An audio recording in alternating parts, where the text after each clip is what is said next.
दोस्तों, अगर अपनी मां को खोने के बाद प्रेम भाव से वंचित एक बच्चा उसी प्रेम को अपनी कहानियों की पहचान बना मुंशी प्रेमचंद बन सकता है तो कुछ भी हो सकता है। अगर सोसाइटी के डबल स्टैंडर्ड्स ब्रिटिश राज और पार्टीशन में एक व्यंग ढूंढकर सादत हसन मंटो उर्दू भाषा के रेबेलियस लेखक बन सकते हैं तो कुछ भी हो सकता है। और अगर जातिवाद से जूझते समाज का भयभीत सच अंग्रेजी भाषा में लिखकर मुल्क Raj Anand Indo Anglian fiction के पायनियर बन सकते हैं तो कुछ भी हो सकता है।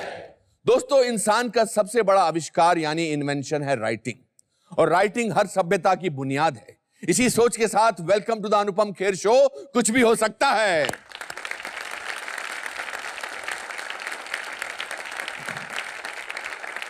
राइटिंग की कला हमारे जीवन में किसी भी चीज को समझना या समझाना बहुत आसान कर देती है। कालिदास, वेदव्यास से लेकर तुलसीदास, कबीर और न जाने कितने लेखक हैं जिन्होंने अपनी लिखने की कला से इस दुनिया को देखने और समझने का एक नया नजरिया दिया है।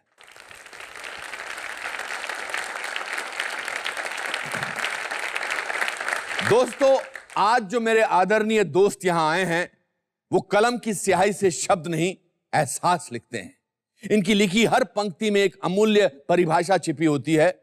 अपने शब्दों के अंदाज से इन्होंने दुनिया का एक विचित्र आईना बनाया है जिससे झांकती है कुछ साधारण व असाधारण सच्चाइयां। बहुत बहुत शुक्रिया आपका। आपसे बातचीत करने का मेरा बहुत दिल था पिछले सीजन से, और मैं आपका शुक्रगुजार हूं कि आपने वक्त ढूंढा और आज आप इस शो में आए। इस शो का नाम, आपसे बातचीत तो अक्सर होती रही है जी, सिर्फ ये जानने की तमन्ना रहती है कि आपका जी था मुझसे बात करने का या इम्तिहान लेने का, क्योंकि ऐसे मौकों पे अक्सर मैं डरा रहता हूँ। नहीं नहीं, बिल्कुल इम्तिहान नहीं लेंगे। टेक्स्ट से बाहर की कोई बात ना पूछ लें, जितना पढ़ा है उतना ही पूछिए। आपसे ज्यादा पढ़ा लिखा कौन हो सकता है या आपसे ज्यादा ज्ञानी कौन हो सकता है? पहले तो बहुत बहुत मुबारकबाद। मैंने सुना कि आप टेनिस का कोई चैंपियनशिप जीते हैं सर? नहीं, चैंपियनशिप का है, हमारा अपना बांद्रा जिम है, वहाँ पे हमारा राउंड रॉबिन टूर्नामेंट होता है साल में एक बार। तो जीते हैं कि नहीं? तो जी हाँ, आई गॉट द ट्रॉफी। अरे तो फिर थैंक यू। आपने ये कब डिसाइड किया कि आप व्हाइट कपड़े पहनेंगे? I think it happened from my college time. अच्छा, तब से? जी हाँ। तो मैं सिर्फ ये है कि सफेद कपड़ों में पहले बुशर्ट भी पहनते थे, अच्छा, शर्ट भी पहनते थे, कुर्ता धोती भी पहनते रहे कई साल। बिकॉज बंगाली स्टाइल में अच्छा, धोती कुर्ता पहनते थे? जी हाँ, जमाने में वो भी किया जब हेमंदा के साथ थे जिस जमाने में यार, तो शौक था, अच्छा लगता था। बंगला जबान अच्छी लगती थी, बंगाली बड़े अच्छे लगते थे। और वो तो आप जी, मेरे गुरु भी बंगाली बिमल रॉय के साथ आपने जी हाँ और शुरुआत की और काफी साल आप उनके साथ रहे। जी हाँ, और सबूत देने के लिए फिर बंगालन से शादी भी कर ली। तो बट यू वर बॉम्बे जब आप आए थे, आप एक मोटर मैकेनिक के यहाँ काम करते थे। मैं हमारी मतलब फैमिली का कुछ रीएडजस्टमेंट जब हुआ तो I was studying in Delhi. अच्छा, तो in that readjustment of family, उसमें मुझे फिर मुंबई, बड़े भाई मेरे यहाँ पे थे, हैं अब भी, जी जी, उनके यहाँ भेज दिया गया। तो फिर यहाँ पे पढ़ने के लिए आया था खालसा में। Took small jobs here and there. What were the jobs that you took? One was this motor garage. Motor garage में बट नॉट अ मैकेनिक। नहीं, मोटर गैराज। एक्सीडेंट कारों के रंग मैच करना। I had a knack for mixing colours and creating shades, उसको touch up करने के लिए। हाँ। तो मुझे एडवांटेज ये था कि वहाँ पढ़ने लिखने का वक्त मिल जाता था मुझे बहुत। Because time होता था। Books were a passion with me all along, always, right from school. और आपकी family, your brother wanted you to take up a regular job or something like that? Naturally सारे बुजुर्ग जो आपके खैरखा हैं, जो बुजुर्ग हैं, दे डोंट एक्सपेक्ट कि आप writing to take up as a profession, क्योंकि हमारे यहाँ राइटर की इनकम किताबों के पर तो आज भी नहीं जी सकते आप टोटली जी। लेकिन ये कि राइटर्स के लिए आज दूसरे जॉब्स बहुत हैं, आज और बहुत से काम मिल जाते हैं राइटर के लिए। अब उस जमाने में तो वो सब नहीं था। तो आप उस दौरान जब आपकी फैमिली आपके लेखनी पर एक किस्म का ऑपोजिशन करती थी, तो आप आप उससे कैसे डील करते थे? आप रेबेल थे या नहीं, I was never a big rebel, but you were a very quite child? हाँ, कुछ वैसे ही कुछ अहिंसा जो एक रास्ता है ना जी। रेवोल्यूशन ढूंढने का, हाँ। तो गांधी जी है ना, बता देते हैं इस तरह के रास्ते। अच्छा, बस ये कि मुझे वो नहीं बनना था जो वो चाहते थे। चाहते थे। बुक्स एज आई सेड कि वो पैशन था मेरा, पढ़ने का बहुत पैशन था। किस किस्म की किताबें पढ़ते थे आप उन दिनों? क्या पढ़ते थे आप? टू स्टार्ट विद बड़ी जासूसी नावल पढ़ा करता था, अच्छा, थ्रिलर्स। हिंदी में पढ़ते थे, अंग्रेजी में पढ़ते थे, उर्दू में पढ़ते? उर्दू में। जी हाँ। तिलिस्मी किला, तिलिस्मी मैं भी पढ़ता था उर्दू तिलिस्मी के। छुरा, बहराम डाकू। जी जी, एक सुल्ताना इब्ने डाकू सफी थे, की। इब्ने सफी बीए, जी हाँ, इब्ने सफी, विनोद हमीद के बहुत बड़े राइटर, बहुत बड़े राइटर। बहुत बड़े राइटर। हाँ, हाँ, बस उस दौर में जब वो पढ़ता था मैं, क्योंकि मैं वही, मैंने कहा ना, जैसे फैमिली का अरेंजमेंट था हमारा, तो I had to go and sleep in the shop. अच्छा, दुकान पे सोना पड़ता था जाके, तो फिर खाना खाओ और चले जाओ जाके। तो अब बिजली भी नहीं थी वहाँ, हाँ तो एक वो लंबी चिमनी वाली लालटेन, हाँ, तो और उस उम्र में जाके आदमी अब कैसे 8 बजे जाके कैसे सो जाए, 7-8 बजे तो खाने हो जाया करते थे। जी। तो फिर मैं, वो एक लाइब्रेरी थी छोटी सी, पार्टीशन हुआ था, खोखे बना लिए थे रिफ्यूजीज ने ले जाके, तो जो अखबार भी बेचते थे, किताबें भी देते थे, किराए पर भी देते थे, और हफ्ते में 4 आना, और किताबें जितनी चाहो पढ़ लो। अच्छा, तो लोगों, यही उनका अंदाजा था, भाई एक किताब पढ़ लेगा, 2 पढ़ लेगा, और क्या नहीं है। और मैं, अब जासूसी नॉवेल का तो ये चस्का होता है कि जब तक क्लाइमेक्स ना मालूम आप छोड़ते नहीं। और मैं रात भर में उसको किताब खत्म कर लेता था, अगले दिन फिर पहुंच जाता था। तो तंग आ गया वो आदमी मुझसे। अच्छा, वो that refugee who had started that, कि घाटे वाली बात हो गई ना। करेक्ट। 4 आने में तो 4 आने में तो उसने यही कहा कि 4 आने में कितनी किताबें दूंगा भाई मैं तुम्हें। हाँ। तो नहीं, और ये ऊपर के शेल्फ से उसने एक किताब निकाली और मुझे, ये ले जाओ, ये ले जाओ पढ़, और नहीं है किताब अभी। अच्छा, and that man didn't know कि उस एक वक्त में जब वो किताब निकाल रहा था, वो मेरी जिंदगी का रास्ता बदल रहा है। कौन सी किताब थी? वो किताब उसने दी थी, उसका नाम था गार्डनर बाय टैगोर। अच्छा, टैगोर की नज़मों का ट्रांसलेशन था। ओके। और मुझे उसका कवर पेज भी अभी तक ज़बानी में उसी तरह से जहन में याद है। पहली नज़्म थी माली। माली। बस वो किताब लग गई मुझे, और मुझे बड़ी अच्छी लगी। That change my total pattern of reading and picking up books. And Tagore आज भी मैं उसी तरह से एडमायर करता हूँ, मतलब आज भी है। He is a vast, very very big poet. वो हमें तो अभी पहचाने नहीं हिंदुस्तान में उन्हें, हमने, और खासतौर पे विश्व भारती में वो बंद रहे इतने साल। तो उनके 60 साल, तो 1940 ही एक्सपायर्ड, तो 60 साल के तो वैसे ही राइट्स नहीं दिए गए, खोले गए। अब आके टैगोर हिंदुस्तान में अब जगह जगह ट्रांसलेट हो रहा है। But my total taste of reading and literature जिसे कह सकते हैं आप, दैट बिकेम माई पैशन। मैंने टैगोर पूरा, उनकी सिलेक्टेड पोएम्स एक खास उस उम्र की, वो अब पब्लिश की हैं, ट्रांसलेट की हैं वो सारी नज़में, जो जहाँ से शुरुआत हुई थी। It completes my whole circle of Tagore. तो ऐसी उसमें क्या चीज थी which made you relate to it?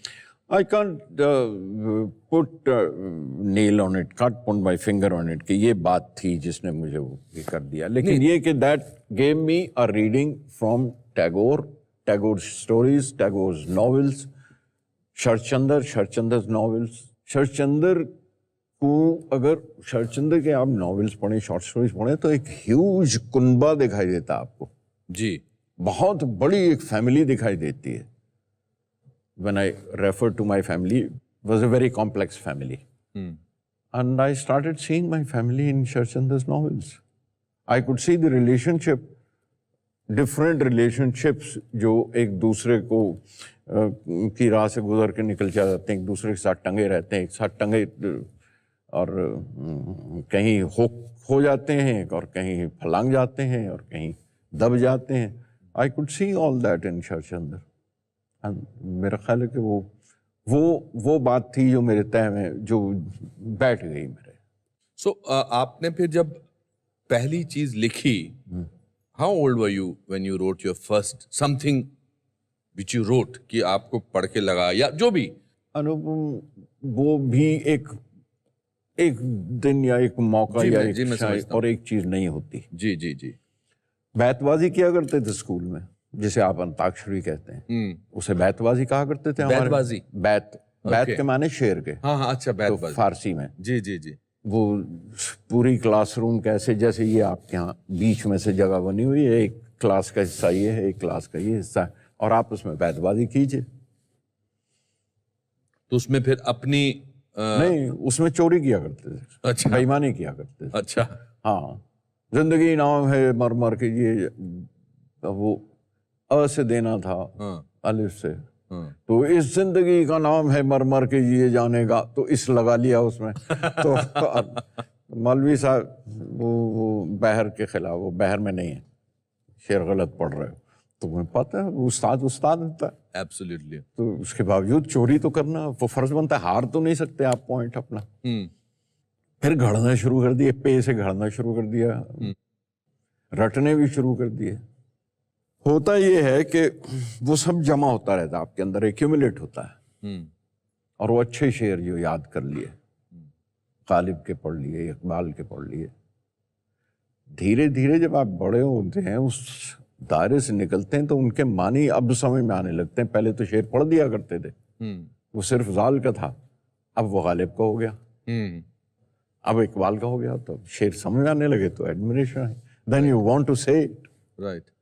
फिर आप नकल करना शुरू करते हैं कि इस तरह का मुझे भी कहना है, इस तरह का कह लो. तो it's a process which finally comes, और वो एक्यूमुलेट हो जाता है आपके अंदर. मैं मिसाल रोजमर्रा की, I hope I am not doing no please, I am very interested. आप बोल प्लीज. आप रोज पूजा करते हैं, रटे हुए हैं, गायत्री मंत्र रटा हुआ पढ़ गए. किसी दिन कोई गुरु जब मिल जाता है, तो जब उसका मतलब समझाता है, तो आपकी बाछें खिल जाती हैं. उसके मतलब समझ में आने लगते हैं. जी जी जी. देन यू फील कि यार ये पढ़ना चाहिए. That's why I say it's a process to become a writer. You don't turn a writer overnight कि हम बस हमने सोचा अब हम शेर कहा करेंगे तो आगे से शेर कहेंगे. ये नहीं होता. पता कैसे लगता है कि that you are a good writer? Good का तो अभी तक नहीं पता चला. आप बता दें. क्या कर रहे हैं गुलजार साहब? नहीं, वाकई मतलब ये जरूर है कि एक स्टेज पे आपके इतनी तो समझ में आने लगता है, इतनी अक्ल तो आ जाती है कि अगर आप अनुपम खेर आपको बुला रहे हैं, तो आप किसी काबिल तो होंगे, कुछ ठीक ही कह लेते होंगे, वरना क्यों बुलाते हैं हमें, है ना?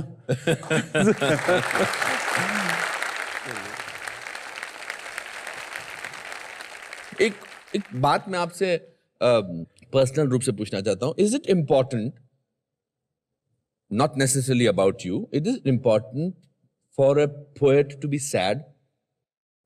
उदासी जरा देर तक रहती है. अच्छा. खुशी कम रहती है. फुलझड़ी की तरह जल जाती है, जल्दी बुझ भी जाती है. अब देखिए, इसी बात का आपने कितना खूबसूरत जवाब दिया कि उदासी देर तक रहती है और खुशी फुलझड़ी की तरह. जी हाँ, उदासी अगरबत्ती की तरह महकती रहती है, बहुत देर तक रहेगी. बीड़ी जला ले जिगर से पिया, जिया में बड़ी आग है. अरे वाह. जिगर में आग तो बहुत है. करेक्ट. लेकिन उदास अगर नहीं हो तो बीड़ी जला लो, जितनी आग है मेरे जीवन में. वाह. और चूल्हा जलाने के लिए जा पड़ोसी के यहाँ से आग लेके आ जा. क्या बात है. तो वो कहने का ढंग है. क्या बात है. और फिर ये कि फिल्मों में आपको किरदार मिल जाए इस तरह कहने के लिए, तो फिर क्या बात है. क्योंकि फिल्मों में ये बंदिश तो है ना, आप किरदार से अलग नहीं हो सकते, कहानी से अलग नहीं हो सकते, और फिर किरदार की जबान से अलग नहीं हो सकते. आपको उसी की जबान में कहना पड़ेगा. आपके दोस्त या आपके कोई पहचान के शख्सियत, आप शायद उसका नाम बताएंगे, आपको बिमल रॉय साहब के पास लेके गए और उन्होंने आपसे कहा कि आप एक गाना लिखें. देबू सैन दोस्त थे मेरे. हाँ, ओके. जो ले गए थे मुझे. विमलदा से मिलने गए तो विमलदा ने कहा, मेरे नाम ही की वजह से कहा उन्होंने कि बंगला में कहा कि बहुत लोग की करे जानबे जे वैष्णव कविता रखी। तो देवू ने कहा, दादा वो बंगला जानता है, बोल भी लेता है, पढ़ता भी है इसको, तो ये मत बोलिए। तो बंगला में उन्होंने पूछा कि ये इसको कैसे मालूम वैष्णव कविता क्या होती है। I remember the blush of Vimla. ये बुजुर्ग हमारे बड़े खूबसूरत लोग थे, विमला, सचिन दा जी, मासूम लोग। सचिन दा के पास भेज दिया, वहाँ पे जाके ट्यून सुनी उनसे, ट्यून के ऊपर ये लिखा, मोरा गो रंग ले ले, मतलब ट्यून बनी हुई थी, उसी के ऊपर लिखा हुआ है। बहरहाल गाना हो गया वो सारा का सारा। तो उसके बाद मुझसे कहा, कहने लगे मुझे मालूम है तुम फिल्मों में नहीं आना चाहते, तुम फिल्मों के गाने नहीं लिखना चाहते, लेकिन अब एक नया पिक्चर बनाता है, शुरू करता है अभी, काबुली वाला। पढ़ा तुमने? मैं कहा जी हाँ पढ़ा। तुम एक काम करो, तुम मेरे इधर असिस्टेंट हो जाओ, it's a director's medium, you will like it, but don't go back to that motor garage and don't waste your life. मैं बिलीव मी, मैं सबके सामने कह रहा हूँ, I just busted and cried out. अच्छा, Nobody had ever told me with that affection, वाह, this is the line, you should do this. It was, then I became an assistant. कितनी फिल्मों में आपने उनको असिस्ट किया? काबुली वाला शुरू कर रहे थे, वो काबुली वाला की स्क्रिप्ट देखी और थोड़े से कहते हैं ना, ढिठाई होती है अगर आप ईमानदार हैं, तो कहने का ढंग रूड नहीं होता, लेकिन बड़ी पोलाइटली आप कह सकते थे ये सीन ठीक नहीं लग रहा। लिख भी लेता था, पढ़ भी लेता था, जानते भी थे, पढ़ा हुआ भी है। With the result I entered films. फिर आशीर्वाद के गाने भी लिखे, स्क्रिप्ट भी लिखी, बीवी और मकान, तो उसके गाने वो किए। फिर ऋषिदा के साथ उनके पिक्चरों में गाने लिखने लग गया मैं, फिर उनकी स्क्रिप्ट भी लिखने लग गया। तो slowly I became a writer. I think Anand was that first film. आनंद ने उस जगह पे लाके खड़ा कर दिया था जहाँ कि कह सकते थे इस राइटर को बुला लो। अच्छा, आनंद became famous for his dialogue and बहुत खूबसूरत फिल्म थी। And then you decided to direct. 71 में आपने की थी मेरे अपने, जी हाँ, एंड आपने फिल्म इंस्टीट्यूट के बहुत सारे एक्टर्स को उसमें चांस दिया था। डैनी की पहली फिल्म थी, पेंटल की पहली फिल्म थी, सुधीर ठक्कर एंड दिनेश ठाकुर दोनों की पहली फिल्म, बहुत पावरफुल फिल्म थी। जी हाँ। And then you made one of my most favourite films called Aandhi. मतलब मेरे लिए ये कुछ भी हो सकता मोमेंट है। I think it's like getting a biggest award for me, much bigger than any award that I got as an actor, to be able to sing in front of you your own songs, which are my favorite songs. Thank you. Thank you. Thank you. Thank you for allowing me. Thank you very much. और ये जो शब्दों के साथ जिनका पूरा रिश्ता रहा है, उन्होंने एक फिल्म बनाई, कोशिश, about deaf and dumb people. जी हाँ। जया बच्चन एंड संजीव कुमार साहब। जी हाँ, मैं डेफ एंड डम्ब से एक्चुअली उस जमाने में हमने Jaya and Hari we went to Chowpatty पे स्कूल हुआ था, साइन लैंग्वेज सीखी हम तीनों ने। अच्छा। And there was always a man in on the sets. तो जो साइन लैंग्वेज है वो बिल्कुल सही है और सीख के मेहनत की गई तो उस पर। उस जमाने से मैं फिर इन बच्चों के साथ जुड़ा हुआ हूँ और मैं आज 30 साल से 70s में की थी और 30-35 साल हो गए। भोपाल में आरुषि नाम से एक संस्था जहाँ मैं उन बच्चों के साथ आज भी काम करता हूँ। वाह। और कंटिन्यूसली करता हूँ।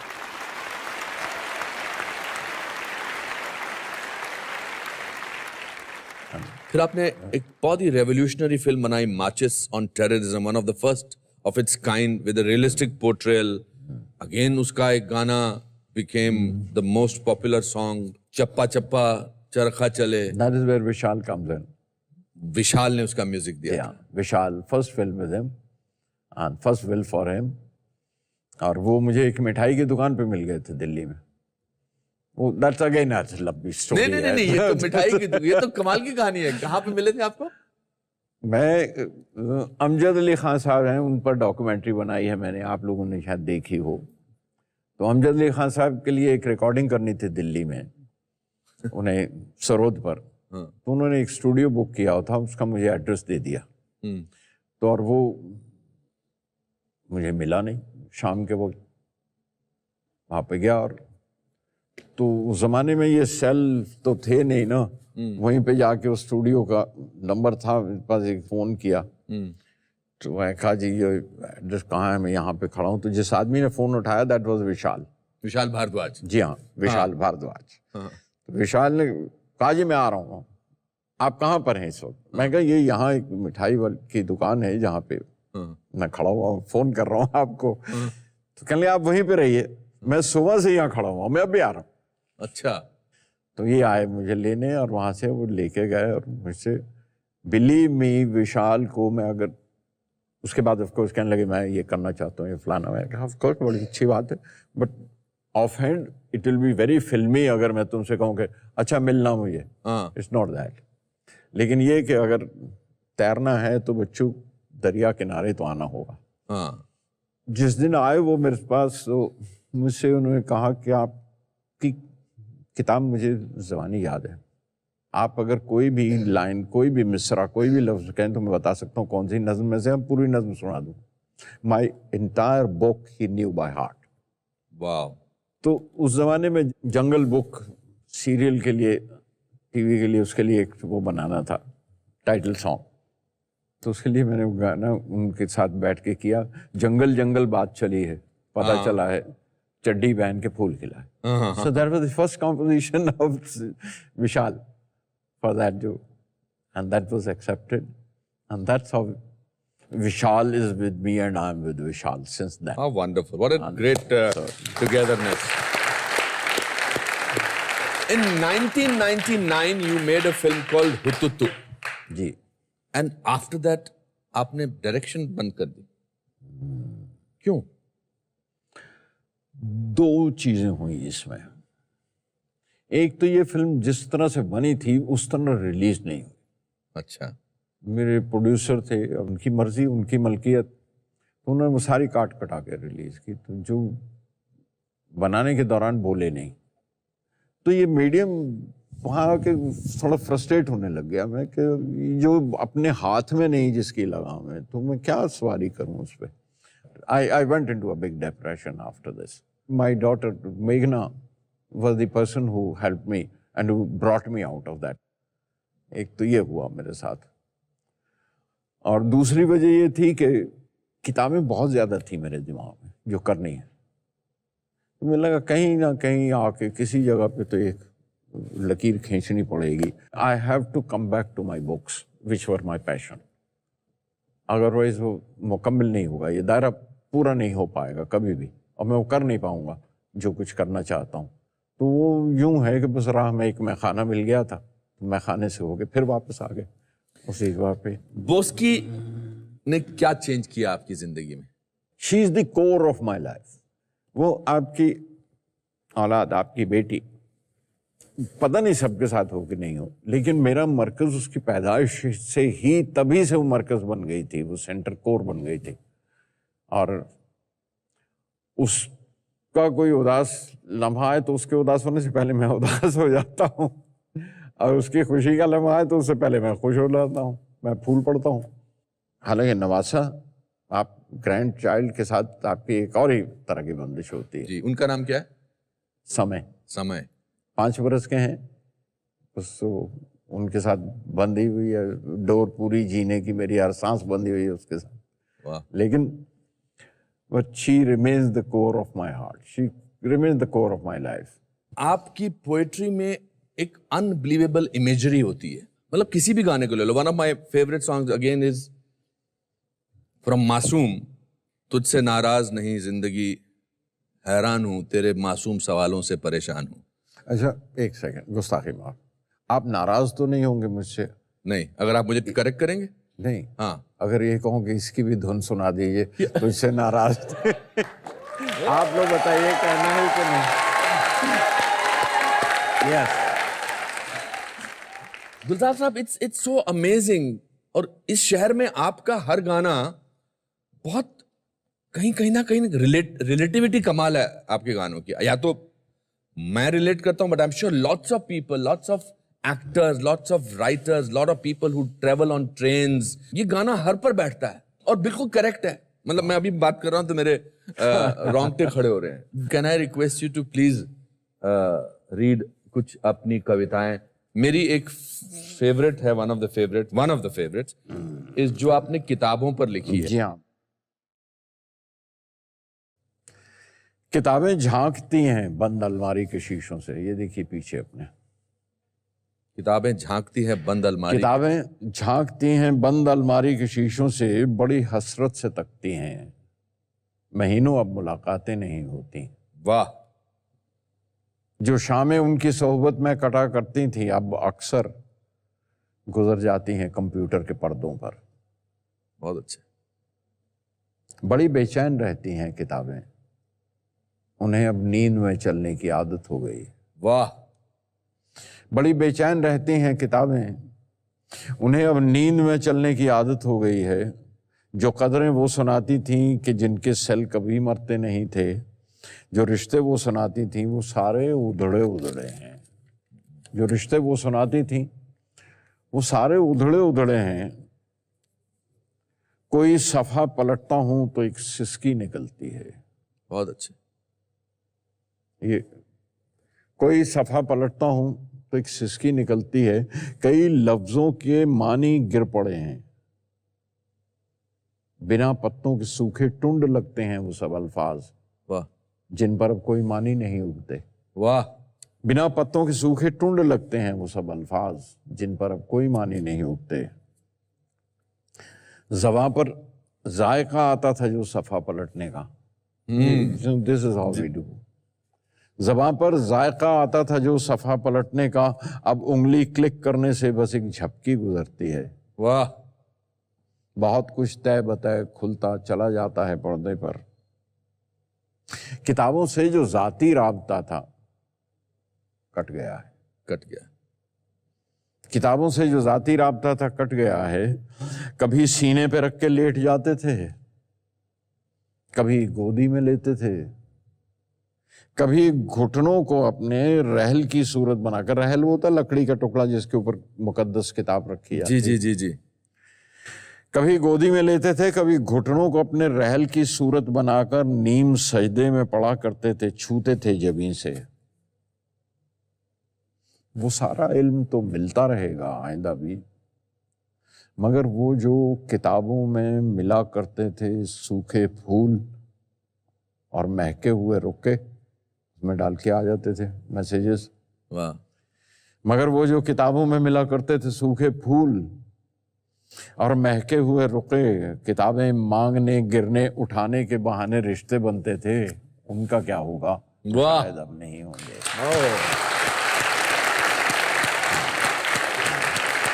बहुत अच्छे, बहुत अच्छे। वाह वाह। ओह, क्या करते हो आप गुलजार साहब। कोई आपकी और एक कविता प्लीज सुनाइए। चलिए। A game of chess. जी एक शतरंज की बाजी बड़े मियाँ के साथ। जी। बड़े मियाँ जानते हैं, हाँ। पूरे का पूरा आकाश घुमाकर देखी बाजी। पूरे का पूरा आकाश घुमाकर देखी बाजी। काले घर में सूरज चलकर तुमने शायद सोचा था मेरे सब मोहरे पिट जाएंगे। वाह वाह। I am talking to him. Yes. काले घर में सूरज चल के तुमने शायद सोचा था मेरे सब मोहरे पिट जाएंगे। मैंने एक चिराग जलाकर रोशनी कर ली, अपना रास्ता खोल लिया। क्या बात है, क्या बात है। ओह।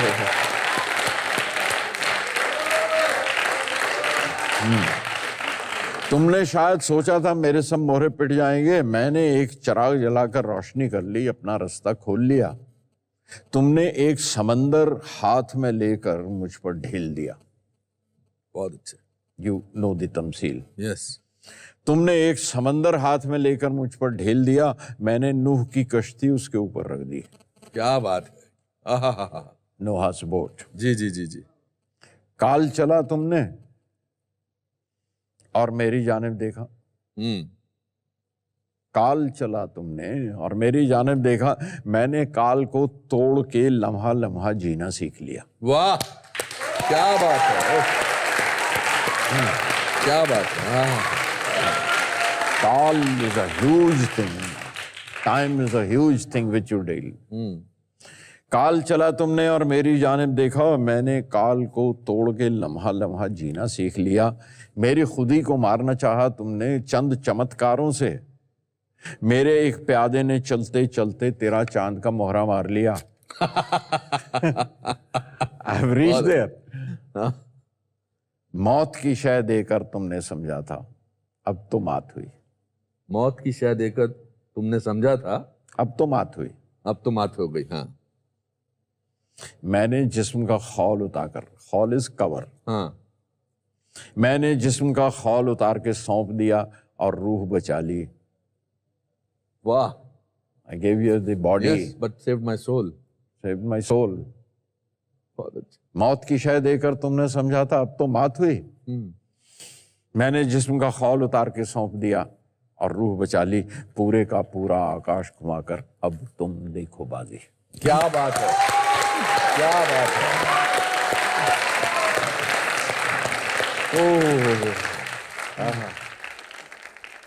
गुलजार साहब, यहाँ ऑडियंस में आपके बहुत से चाहने वाले हैं। हमारे पास इन सब के नाम इस बोल में लिखे हुए हैं। अच्छा, इसमें से आप एक नाम निकालेंगे और जिसका नाम आएगा उसको आपके पास बैठने का भाग्य प्राप्त होगा और वो आपसे एक दो बातें भी कर सकता है। तो आप बताइए। जी मेरा ख्याल है कलर ग्रीन उठा लिया जाए। जी बिल्कुल। विशेष।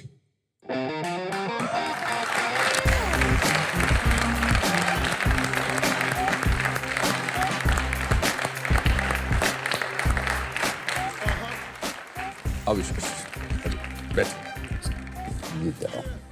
जीते रहो बैठिए। विशेष नाम अच्छा है आपका। Thank you. क्या करते हो विशेष? सर मैं जर्नलिस्ट हूँ बेसिकली प्रोफेशन से, खुद लिखता भी हूँ और बाकी पब्लिकेशंस के लिए भी लिखता हूँ। ओ मतलब राइटर हो? बहुत राइटर। अच्छी बात क्या है। बात है, राइटर के आपकी साथ किस्मत मुलाकात विशेष हुई रूप से खुली है फिर तो आज। बिल्कुल, वही भीष्म पितामह के साथ बैठने का मौका मिला। मैं सर मैं जानना चाह रहा था आपसे कि अगर दिल में गम होगा, दिल गम से भारी होगा, तभी अच्छा लिख पाएंगे, ऐसा जरूरी है? एक अच्छे राइटर के लिए एक दिल टूटना बहुत जरूरी है? नहीं, क्योंकि ये जरूरी है नहीं अच्छा। कि दिल टूटे। बड़ी चीज जो मुझे महसूस होती है वो ये कि how much you are aware of life, कि आप कितने वाकिफ हैं जिंदगी से या कितने अपने आप को वाकिफ रख रहे हैं। आप जो महसूस कर रहे हैं वो क्या है, जो महसूस कर रहे हैं अगर आप वो बयान कर सकते हैं तो नथिंग लाइक इट। क्या बात है। I think that's such a wonderful. Sir मैं सुनाना चाहूँगा, 2 लाइनें हैं। जी सुनाइए। इरशाद। मैंने अभी थोड़ा वक्त पहले लिखी है। न शिकवा होगा तुझसे, न शिकायत कोई होगी, न शिकवा होगा, न शिकवा होगा तुझसे, न शिकायत कोई होगी, तू मोहब्बत ले फकत, बाकी गुनाह मेरे सर रख दे। वाह।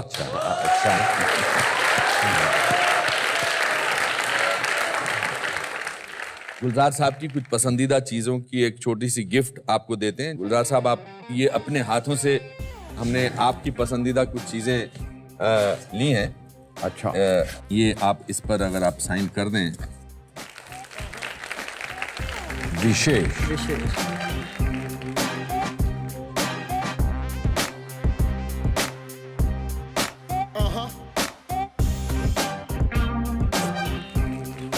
ये लो।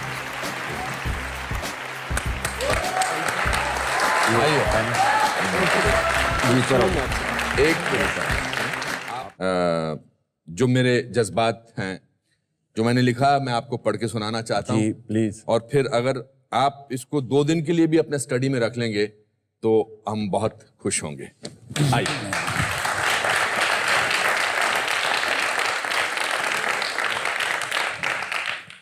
विश्व लेख जगत के अनमोल रत्न गुलजार साहब, आपको हमारा नमन।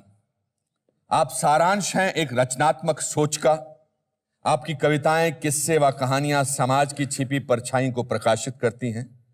आपका काज कलम की अनंत क्षमता का एक स्वरूप है जो पीढ़ी दर पीढ़ी को प्रेरणा व मनोरंजन प्रदान करता आया है। आप विश्व जगत में हर भारतीय का अभिमान हैं। आप अपनी स्याही से हमारे जीवन में शब्दों के रंग इसी तरह भरते रहें, यही हमारी अपेक्षा है। अनुपम खेर। बहुत बहुत शुक्रिया, बहुत बहुत शुक्रिया। ये मेरे पास रहेगा, हमेशा रहेगा। थैंक बहुत यू। बहुत शुक्रिया, थैंक यू। दोस्तों, गुलजार साहब से यूं रूबरू होकर मुझे बहुत प्रेरणा मिली और मैं उम्मीद करता हूं कि आपको भी मिली होगी। जीवन की सफलता जितनी बड़ी होगी उतनी लंबी होती है संघर्ष की कहानी।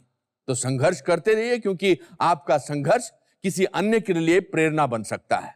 और फिर है ना हमारी फिलॉसफी, लाइफ में कुछ भी हो सकता है। शुभ रात्रि।